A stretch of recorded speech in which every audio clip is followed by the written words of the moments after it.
Olá, meu nome é Pablo Vlas, eu sou crítico de cinema do site Cinema em Cena e eu assisti Gêmeas, Mórbida Semelhança, que é uma série da Amazon Prime, que está disponível na Amazon Prime. Antes de qualquer coisa, eu sempre tenho que lembrar, se você não segue o canal ainda, siga, deixa a sua curtida, liga o sininho, essas coisas todas.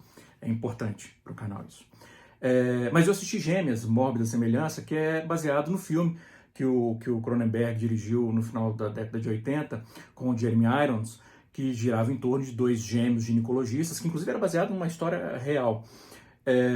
E que, enfim, era um filme que provocava um incômodo tremendo, tinha uma performance brilhante do Jeremy Irons como os dois gêmeos, os dois irmãos, e que aqui é expandido para uma série de 6 episódios. Nem sempre eu acho isso bacana, ao contrário, eu acho que tem uma tendência de transformar vários filmes em séries, por exemplo, que não comportam a história original, só servem para diluir os temas, o que tinha de melhor no filme.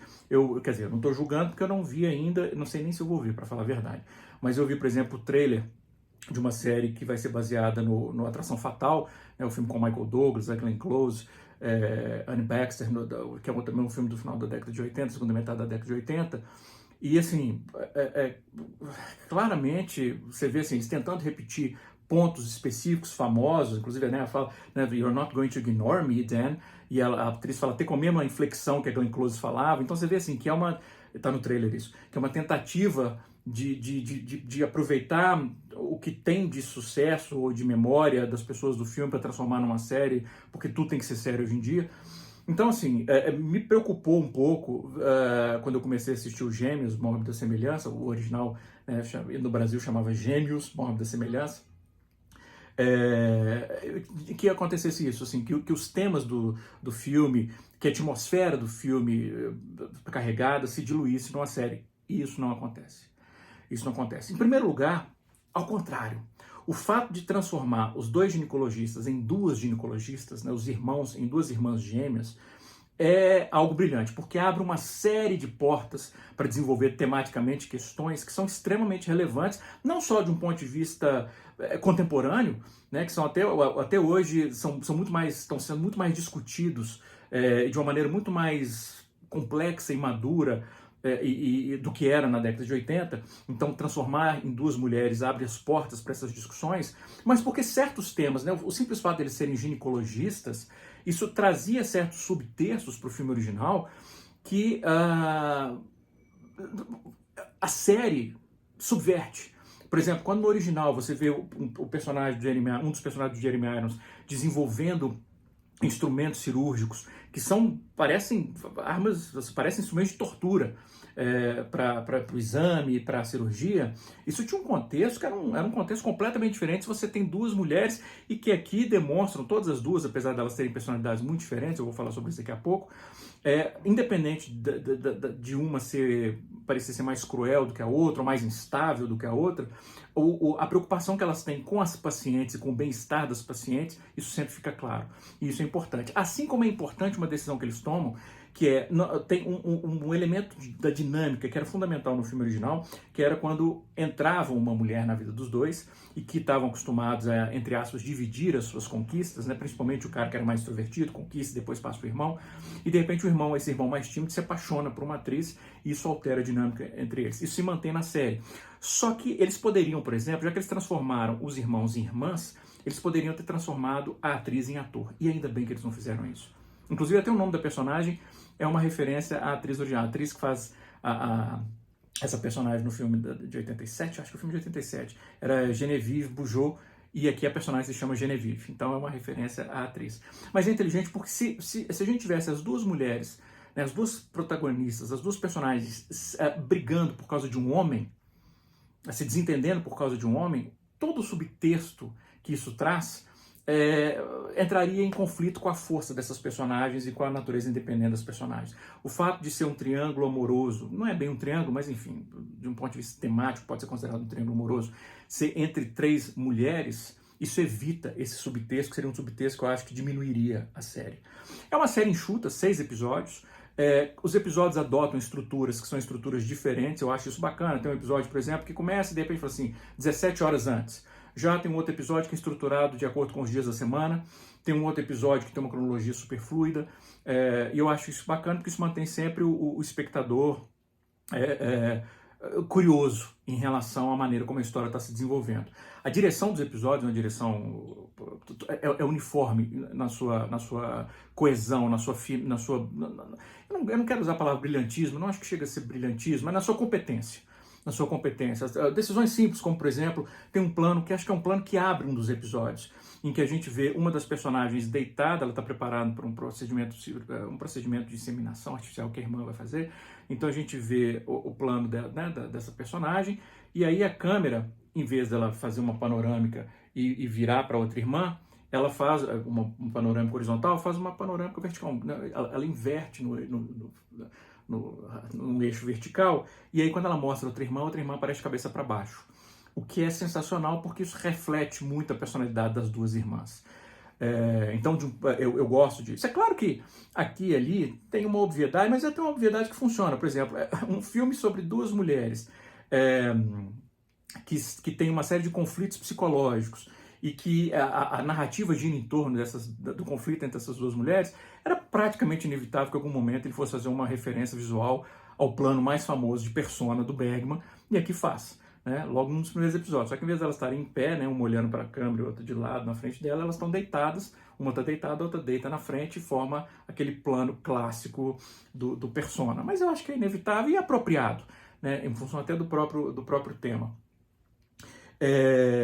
A direção de arte é uma direção de arte muito, muito, muito, muito boa. Tanto no que não chama atenção, que tenderia a não chamar atenção, como por exemplo o apartamento que elas dividem, né, a maneira como ele ao mesmo tempo ele é um apartamento amplo, né, porque elas são bem sucedidas, mas ao mesmo tempo é um apartamento frio, é um apartamento que parece quase todo feito de cimento às vezes, né, é um cinza profundamente sufocante, e que tem uma distribuição geográfica dos aposentos que é estranha, né? que é incômoda, o quarto já parece dar na cozinha, enfim, e tem uma escada no meio, funciona, embora não chame atenção. Chama muito mais atenção o centro enfim, que elas criam, que elas, enfim, fundam depois, que é um centro para parto e para pesquisas, e que ele já chama, eu não sei nem quanto tempo, esse é um problema da série, a cronologia não fica muito clara, né? Porque, por exemplo, quando elas constroem, deve ter passado mais de um ano, mas não fica isso muito claro, porque elas constroem um prédio inteiro que tem o formato da logomarca da empresa e que é um monstrengo no meio da cidade, um monstrengo de ferro cinza, que não é nada... Não inspira uma sensação de bem-vindas, mas ok. E dentro a mesma coisa, né? De um vermelho profundo que se espalha pelos tapetes, por vários detalhes da decoração, as luvas cirúrgicas, o capuz, as máscaras, né? Esse vermelho é um vermelho incômodo, e que contrasta com o branco. É vermelho e branco que dominam a decoração desse prédio, e que refletem os figurinos delas, que constantemente elas estão usando o branco, o vermelho, ou a irmã, né, a Elliot, que é a irmã, não quero falar isso porque é simplificação, a irmã do mal, vamos dizer assim. Ela usa preto e vermelho, enquanto a outra tende a usar mais pastel, branco e vermelho, mas o vermelho está presente nas duas, porque as duas têm um lado que é um lado impulsivo, um lado imprevisível. E a direção de arte, como eu falei, no prédio, na fundação delas lá, no hospital, na clínica que elas criaram, reflete isso nos figurinos. E é claro, não tem como a gente não falar do brilhantismo, e aí eu uso a palavra brilhantismo sem hesitar, que é o brilhantismo da performance da Rachel Weisz, que faz as duas irmãs, Elliot e Beverly. Aliás, os irmãos no original também chamavam Elliot e Beverly. Um tinha um nome mais feminino e o outro nome masculino, aqui é a mesma coisa. É impressionante como a Rachel Weisz ela consegue diferenciar as duas irmãs. Claro que existe uma dica visual para o espectador, uma está sempre de cabelo preso, a outra sempre de cabelo solto, mas a performance da Rachel Weisz, de um ponto de vista de expressão corporal, de expressão facial, de olhar, é tão eficaz que nos momentos, por exemplo, em que elas trocam de papel, e tem um momento que elas fazem que a gente não viu elas fazendo isso, mas quando a gente vê uma de cabelo solto e de cabelo preso, e a gente percebe que, na verdade, elas trocaram. Fica claro, imediatamente, mesmo que fisicamente a representação seja dessa e daquela, a performance faz a gente perceber que, na verdade, quem elas são na verdade.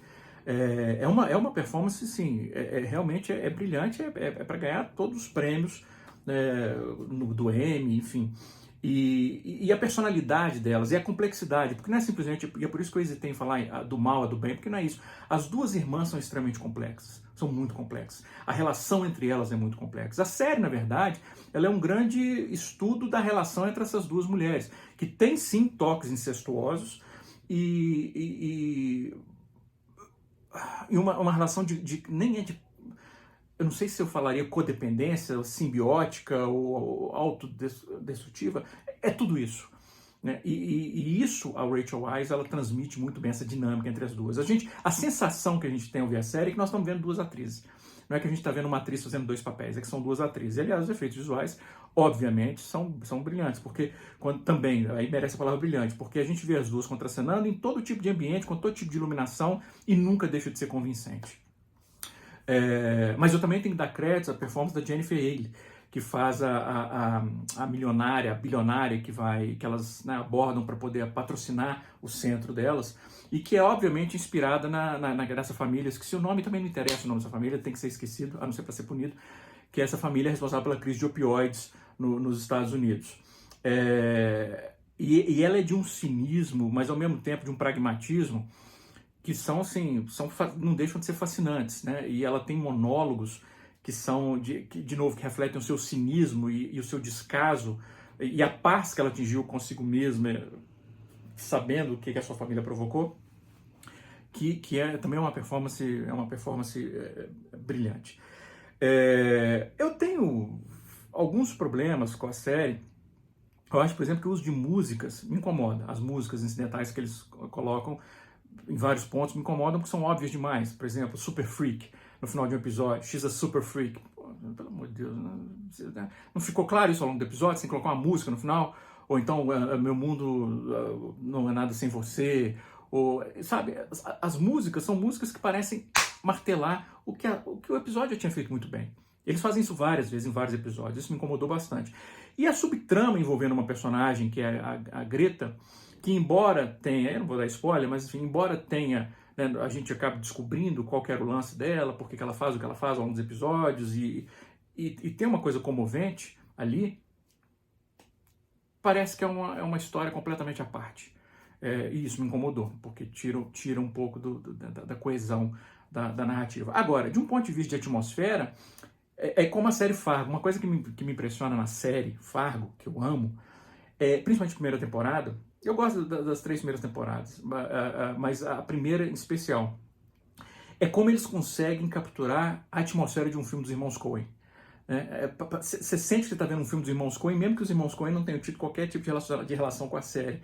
E aqui, em vários momentos, a gente sente que está vendo um filme do Cronenberg, principalmente uma atmosfera inquietante, uma atmosfera pesada, carregada, sombria. Tem por exemplo, de novo, sem spoiler, mas tem um momento, por exemplo, que elas estão fazendo um parto, que aparentemente não está acontecendo nada, mas você sente, tem alguma coisa aqui, tem alguma coisa estranha aqui. Ou num jantar, por exemplo, num episódio que aparece o Michael McKean, mais uma performance fantástica do Mike McKean como convidado, né, de uma série, né, ele era o Chuck no Better Call Saul, e aqui ele aparece num episódio só e, enfim, é sensacional, mas é uma atmosfera inquietante, que a gente pode não saber exatamente por que nós estamos inquietos, mas a gente sente uma inquietação. Eu gostei muito da série. Como eu falei, são 6 episódios, ela é enxuta, não fica prolongando mais do que deve, tem uma performance central brilhante, temas e subtextos que são interessantes, expande o filme original sem chegar a ponto de diluí-lo, e tem uma performance que é sensacional da Rachel Weisz. É o Dead Ringers, Gêmeas, Mórbida Semelhança. É isso. Um grande abraço, bons filmes, e assina o canal, sininho, etc.